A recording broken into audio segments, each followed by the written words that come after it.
Olá, amigos e amigas! É com muita alegria que eu, menino, estou aqui para iniciarmos mais um Café com o Espiritismo. E no episódio de hoje, iremos comentar sobre a mensagem Pensamento e Conduta que Emmanuel nos traz no livro Encontro Marcado. Vamos juntos estudar um pouquinho. É preciso considerar que a partir das experiências que a gente vai tendo, do que a gente vai sentindo, do que a gente vai percebendo dentro e fora de nós, a gente vai formando as nossas crenças, que nada mais são ideias que nós vamos estabelecendo aí como que modeladoras da nossa ação, que vão formatar a nossa conduta.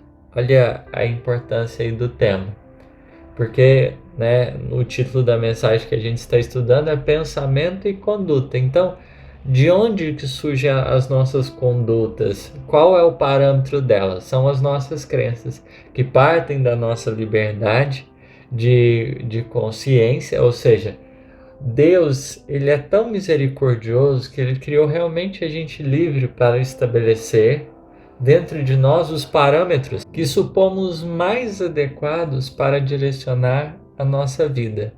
O mais adequado, menos adequado, certo, errado, como queiramos assim entender.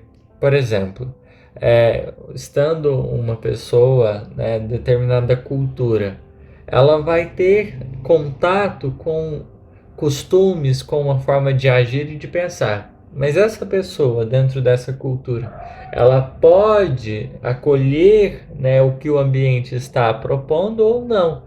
Isso vai depender do que ela traz na alma. Então ela vai assimilar, vai começar a pensar e a partir das experiências que ela vai tendo, que ela vai sentindo, da maturidade que ela vai alcançando, ela vai estabelecendo, um certo peso em algumas ideias e a partir dessas ideias ela vai tendo ali os seus moldes para a conduta, para se portar diante da sociedade. Você pode estar numa determinada cultura e não se filiar a essas ou aquelas crenças e selecionar diante, por exemplo, da multiplicidade das sociedades. A gente percebe como um todo o homem na sua diversidade. Então, os costumes variam porque eles estão de acordo com as crenças, de um povo, de uma nação. E essa liberdade de consciência é algo muito importante, que o homem não tem o direito de pôr embaraço. Isso, inclusive, é a pergunta 836. Tem o homem direito de pôr embaraço à liberdade de consciência? Os espíritos vão dizer: falece-lhe, ou seja, morre tanto esse direito quanto com referência à liberdade de pensar. Da mesma forma que não tem como opor a liberdade de pensar ao homem, não tem como opor-se à liberdade de pensar de alguém. E os espíritos colocam, por isso que só a Deus cabe o de julgar a consciência. Como é uma coisa que vai além dos espíritos, nenhum espírito poderá se colocar nessa posição divina. Somente Deus, que está acima de todos nós, poderá regulamentar tudo isso. E Ele assim o quer, porque a evolução, ela tem uma característica.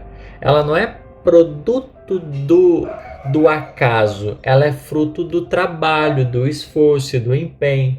Então as ideias que vão assumindo a função de crenças, que são as modeladoras da nossa conduta, elas precisam ser plasmadas pela nossa maturidade, não podem ser impostas, não pode, por mais, e aí é a sabedoria de Jesus, por mais que ele tivesse as melhores crenças que estão estabelecidas verdadeiramente no Evangelho, ele soube, sobretudo, respeitar cada pessoa no seu justo lugar, convidando a uma reflexão, a uma maturação das próprias ideias para que assim reformulasse esses modeladores da conduta.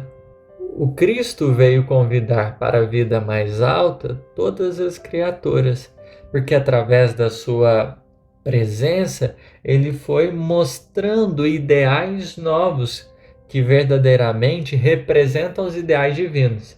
Então, imaginemos aqui, né? Nós temos a oportunidade de até mesmo definir o que é mais adequado ou não adequado dentro de nós. A gente tem a oportunidade de estabelecer esses parâmetros internos, mas isso não modifica os do universo. E aqui que é importante. Então, por exemplo, apesar da gente achar, né, ter determinada conduta ou as nossas crenças estarem nessa direção, não vai mudar os decretos divinos.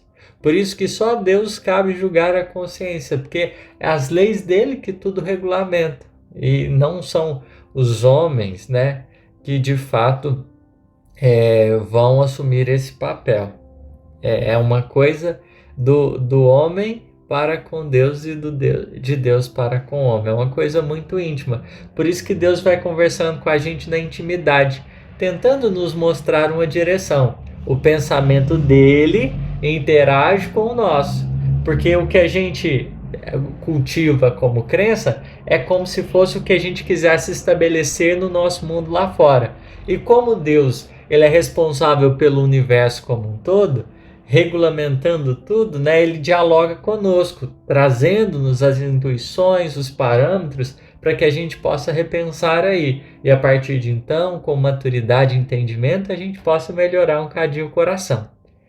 E aí, a gente precisa considerar que às vezes nem todo mundo respeita a liberdade de consciência de alguém.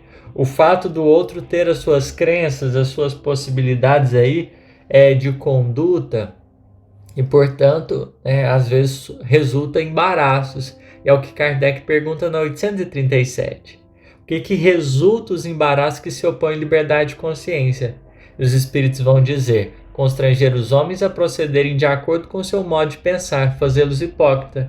Porque se o homem tem suas crenças, mas você está ali querendo impor determinados paradigmas para ele, né? Às vezes ele vai poder agir tão somente por força das circunstâncias, mas não porque entendeu o caminho ou a proposta, mas porque está sendo constrangido. Então ele é um hipócrita, porque apesar do mundo interior dele estar regulamentado por leis divinas e puras, infelizmente ele está seguindo, né, não aquilo que domina dentro dele, os modeladores de conduta. Ele está tão somente sendo hipócrita, apresentando algo por fora sem por dentro estar verdadeiramente contemplado com isso.